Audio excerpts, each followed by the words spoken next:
स्त्री के पेट से जन्म लेने वाले एक तोता की कहानी जो भी लोग सुनेंगे उनके पास दुख नहीं आएगा। जय श्री कृष्णा मित्रों, स्वागत है आप सभी दर्शक भाइयों का पुनः हमारे YouTube चैनल दर्पण ज्ञान गंगा में। प्रिय दोस्तों, आज की कहानी आपके लिए बहुत ही ज्ञानवर्धक और शिक्षाप्रद है, जिसमें आज हम आपको स्त्री के पेट से जन्म लेने वाले एक तोता की कहानी सुनाएंगे। कहते हैं कि जो भी सज्जन इस कहानी को ध्यान से सुनेंगे उनके पास कभी दुख नहीं आएगा। अब वो दुख कैसे नहीं आएगा ये हम आपको कहानी के अंत में बताएंगे। पहले आप पूरी कहानी सुने, जो कहानी आपके लिए बहुत कुछ सिखा करके जाएगी। आपसे निवेदन है आप हमारी वीडियो की समाप्ति होने तक चैनल पर बने रहें, वीडियो को अधूरा छोड़ करके ना जाएं। और साथ ही साथ यदि आपने हमारा चैनल भी सब्सक्राइब नहीं किया है तो चैनल को भी सब्सक्राइब कर लें, बेल आइकन घंटी को भी जरूर दबा दें। चलिए दर्शक भाइयों, बिना विलंब करते हुए अब शुरू करते हैं एक तोता की कहानी कि तोता ने किस तरह से एक स्त्री के पेट से जन्म लिया था। प्रिय दोस्तों, एक समय की बात है, देव ऋषि नारद ने विचार किया कि भगवान शिव और पार्वती में कभी झगड़ा नहीं हुआ है, हमें जाकर के पार्वती और शिवजी में झगड़ा कराना चाहिए। क्योंकि दोस्तों, नारद ऐसे ऋषि थे जहां झगड़ा नहीं होता था वहां झगड़ा करा दिया करते थे।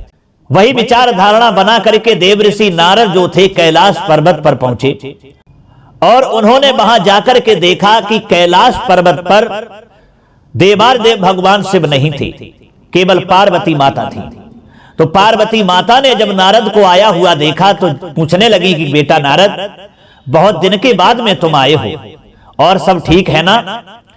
नारद कहते हैं मैया हम तो सब सही हैं, लेकिन आप और भगवान शिव के प्रेम में कुछ गड़बड़ है। पार्वती पूछने लगी नारद, अरे हमारे प्रेम में तुझे क्या गड़बड़ दिखाई दे रही है, क्या बात है? अरे तू नहीं जानता कि भगवान शिव जो है हमें इतना प्रेम करते हैं कि शायद दुनिया में कोई पति अपनी पत्नी को प्रेम नहीं करता होगा। हमारे शिव हमें बहुत चाहते हैं, बहुत मानते हैं। तब नारद कहते हैं कि हे माता, यही तो आपके प्रेम में गड़बड़ है। अरे आपके पति भगवान शिव आपको बिल्कुल नहीं मानते, बिल्कुल नहीं चाहते। वो आपसे दिखावटी प्रेम करते हैं, आपको दिल से प्रेम नहीं करते हैं। पार्वती पूछने लगी नारद, तू कहना क्या चाहता है? क्या साबित करना चाहता है कि हमारे पति शिव हमसे प्रेम नहीं करते हैं?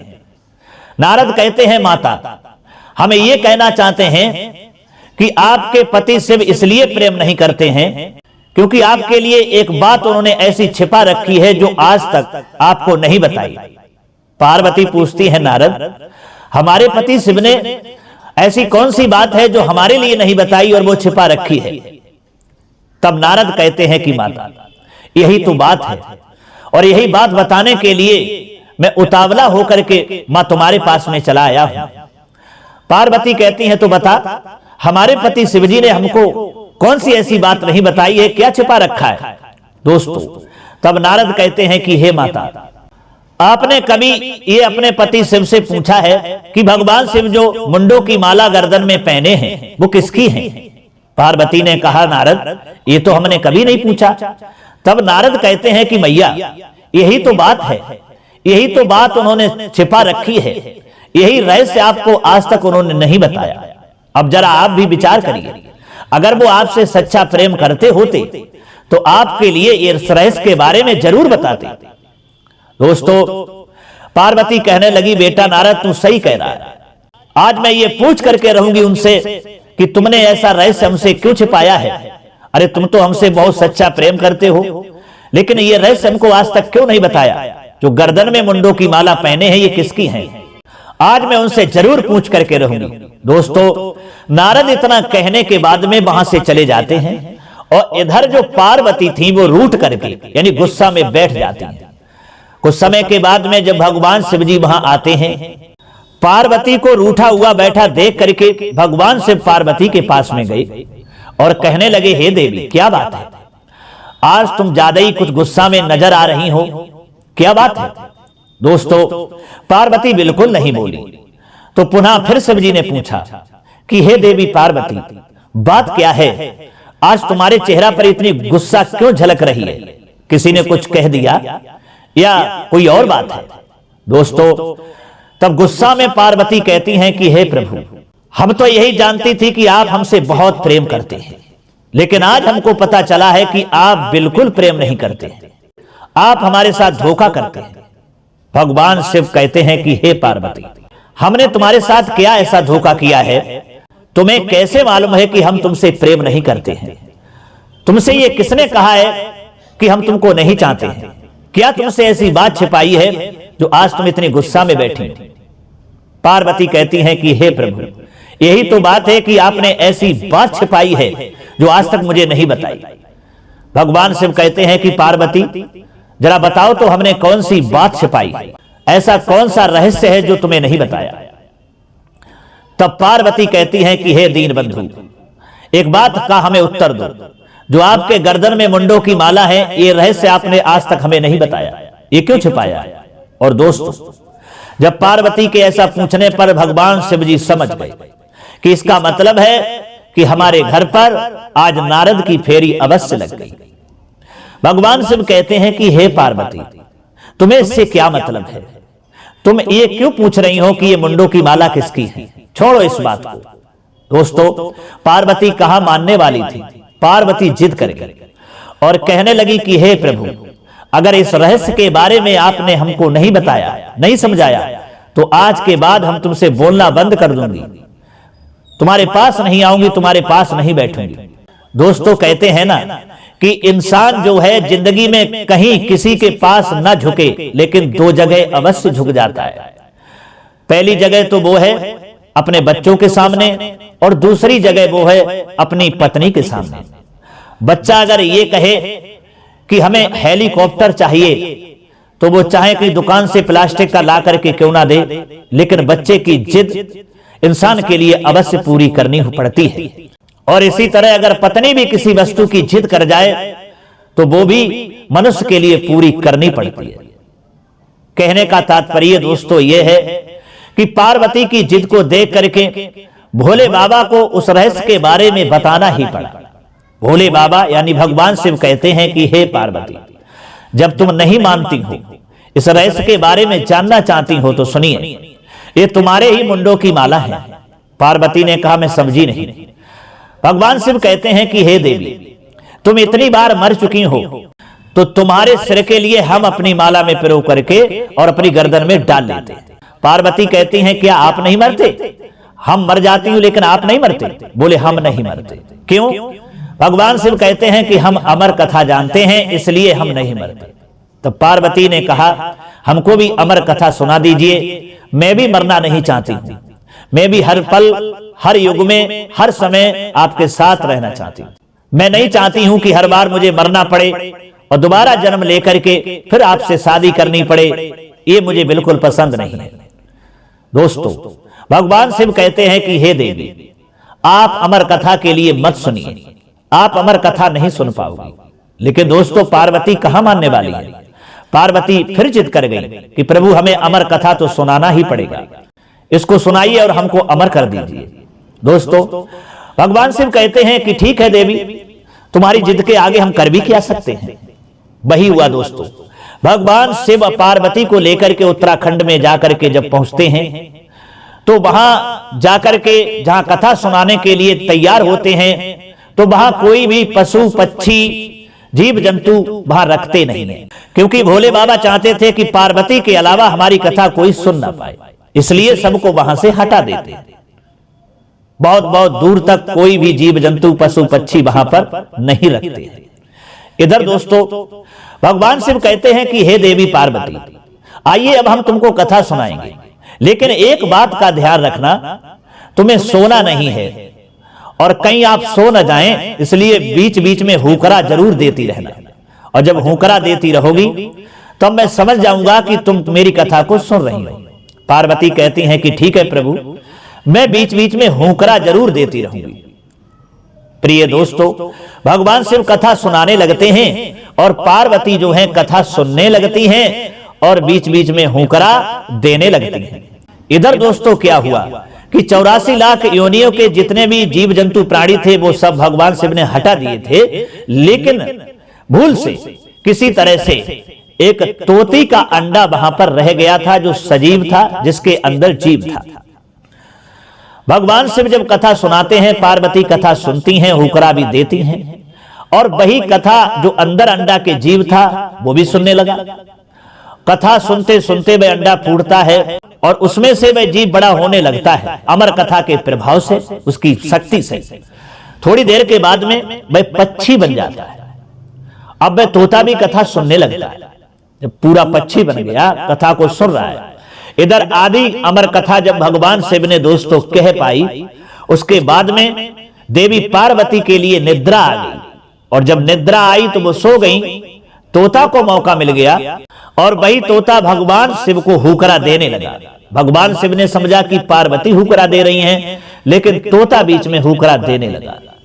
पूरी कथा जब भगवान शिव कहते हैं कथा संपन्न हुई, तो उसके बाद में भगवान शिव ने कहा, पार्वती तुमने कथा सुन ली? पार्वती नहीं बोली। तब भगवान शिव ने आवाज लगाई कि पार्वती क्या बात है, क्या तुम सो गई? फिर पुनः पूछा तो पार्वती जगती हैं और कहती हैं कि प्रभु थोड़ी सी निद्रा आ गई थी। भगवान शंकर को क्रोध आ गया दोस्तों। भगवान शिव कहते हैं कि इसका मतलब मेरी कथा को फिर किसने सुन लिया है, जो बीच में हुकरा कौन देता रहा? मैंने तुमसे कहा था कि हमारी कथा यदि तुम सुनो तो बीच में सो मत जाना, अब तुम कैसे अमर हो पाओगे? लेकिन तुमने हमारी बात को नहीं माना। बीच में कथा कौन सुनता रहा, ये हुकरा कौन देता रहा? पार्वती कहती हैं कि प्रभु मुझे नहीं माना। दोस्तों भगवान शिव को क्रोध आता है, अपने त्रिशूल से कहते हैं कि त्रिशूल जिसने भी हमारी कथा को सुना हो उसको मार करके आओ, उसको खत्म करके आओ, क्योंकि वो हमारी कथा कहीं दूसरे किसी को और ना सुना दे। दोस्तों वही हुआ। त्रिशूल जब भागता है, इधर तोता ने सुना कि अब हमारे प्राण बचने वाले नहीं हैं, त्रिशूल आएगा और हमको मार देगा, तो घबरा करके प्रिय दोस्तों तोता वहां से उड़ देता है और त्रिशूल पीछे पड़ जाता है। तोता भाग रहा है, त्रिशूल पीछे पड़ा है। इधर देवऋषि नारद मिलते हैं तोता के लिए और कहते हैं कि तोता भाई क्यों भाग रहे हो? तोता कहता है कि नारद भागते आइए तब पूछिए, क्योंकि अगर हम बीच में रुक गए तो हमारे प्राण चले जाएंगे, हमारी कहानी खत्म हो जाएगी। नारद कहते हैं तो इस तरह से कब तक भागोगे, कहां कहां जाओगे? ये त्रिशूल तुम्हारा पीछा छोड़ने वाला नहीं है। तोता कहता है फिर नारद हम क्या करें? तब नारद समझाते हैं कि तुम ऐसा करो, अगर अपने प्राणों की रक्षा चाहते हो तो इस रूप को यानी इस योनि को छोड़ करके और तुम उससे निकलो, और निकल करके जो तुम्हारी आत्मा है वो व्यास की पत्नी अरड़ी के अंदर पेट में चले जाओ, तब तुम बच सकते हो, वैसे नहीं बच पाओगे। दोस्तों वही हुआ। कहते हैं कि व्यास की पत्नी जो थी वो अपने मुंह को खोले हुए सो रही थी, तो तोता जो है, तो तोता उस योनि से बाहर निकलता है और उसकी आत्मा जो है अरड़ी के मुंह के रास्ते उसके पेट में चली जाती है। त्रिशूल जो था वहां बाहर जाकर के खड़ा हो गया और त्रिशूल कहता है कि ठीक है, जब तुम जन्म लोगे तब हम तुम्हें देखेंगे। लेकिन दोस्तों त्रिशूल जो था कई महीनों तक इंतजार करता रहा, लेकिन उस तोता ने जन्म नहीं लिया। त्रिशूल आता है और त्रिशूल आकर के सारी कहानी, सारी दास्तान भगवान शिव से कहता है कि वह तोता की जो आत्मा थी प्रभु निकल करके और व्यास की पत्नी अरड़ी के पेट में चली गई।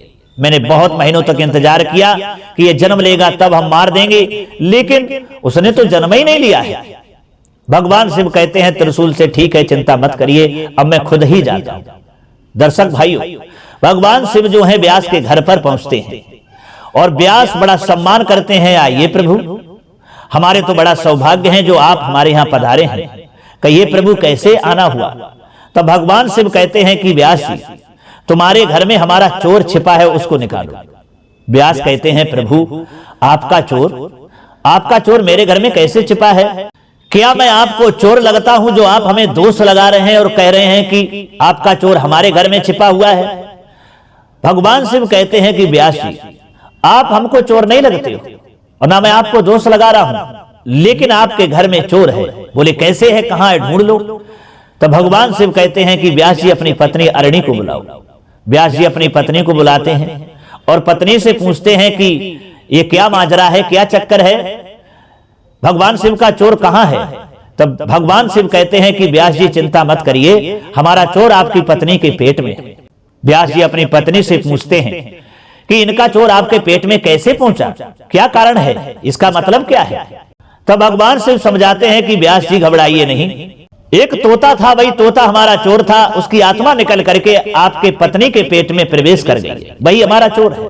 व्यास ने अपनी पत्नी से पूछा क्या ये बात भगवान शिव की सत्य है। तब पत्नी अरणी अपने पति व्यास जी से कहती हैं कि हे स्वामी, मुझे नहीं मालूम, लेकिन कुछ समय पहले जब मैं सो रही थी, मेरा मुंह खुला हुआ था, तो मेरे लिए कुछ ऐसा लगा कि मेरे पेट में प्रवेश कर गया। व्यास समझ चुके थे कि भगवान शिव झूठ नहीं बोल रहे हैं दोस्तों। तब भगवान शिव ने कहा ठीक है प्रभु, अब अपने चोर को निकाल लीजिए, हमारी पत्नी के पेट को फाड़ दो, उसे निकाल दो। भगवान शिव कहते हैं कि हे व्यास, मैं कोई हत्यारा नहीं हूं जो आपकी पत्नी का पेट फाड़ करके अपने चोर को निकाले। जब ये जन्म लेगा तब हम इसको देख लेंगे, आप परेशान मत होइए। दोस्तों यहां पर बताया भी है कि कोई भी स्त्री हो उसके लिए मुंह खोल करके नहीं सोना चाहिए, क्योंकि इस आकाश मार्ग में पता नहीं कैसी कैसी आत्माएं भटकती रहती हैं और जो किसी भी समय मुंह के रास्ते अंदर प्रवेश कर सकती हैं। इसलिए किसी भी स्त्री को जहां तक हो मुंह खोल करके नहीं सोना चाहिए। दर्शक भाइयों, इधर भगवान शिव अपने चोर की तलाश करने के लिए वहीं इंतजार करने लगते हैं। धीरे धीरे महीने गुजर गए और बरस भी गुजर गए, 11.5 साल हो गए दोस्तों, लेकिन उस तोता ने जन्म ही नहीं लिया। जब 11.5 वर्ष हो जाते हैं तब भगवान शिव आवाज लगाते हैं कि हे तोता, तू अपनी मां के लिए इतनी पीड़ा क्यों पहुंचा रहा है, तू जन्म क्यों नहीं ले लेता, तू हमसे इतना क्यों डरता है, तू जन्म तो ले। तब भगवान शिव से वह तोता अंदर पेट से आवाज लगाता है, उसकी आत्मा आवाज लगाती है कि हे प्रभु, जब तक ये संसार निर्मोही नहीं होगा तब तक हम जन्म नहीं लेंगे। तब भगवान शिव जो हैं दोस्तों, कुछ समय के लिए संसार को निर्मोही बनाते हैं। किसी को किसी से मोह नहीं रहता, न पिता को पुत्र से रहता, न पुत्र को माता से रहता, न भाई को बहन से रहता, न पत्नी को पति से रहता। यानी ये संसार निर्मोही हो जाता है। और जब निर्मोही हो जाता है प्रिय दोस्तों, तब वह तोता जो उसकी आत्मा थी व्यास की पत्नी के गर्भ से जन्म लेती है। कहते हैं कि जन्म लिया सुखदेव ने, नरा लपेटा अंग, और वहां से वो फिर चल दिए लगे व्यास ही संग। दोस्तों उस तोता ने तब व्यास की पत्नी अरणी के पेट से जन्म लिया और तुरंत ही भगवान शिव को प्रणाम करके वहां से तपस्या करने के लिए चल देता है।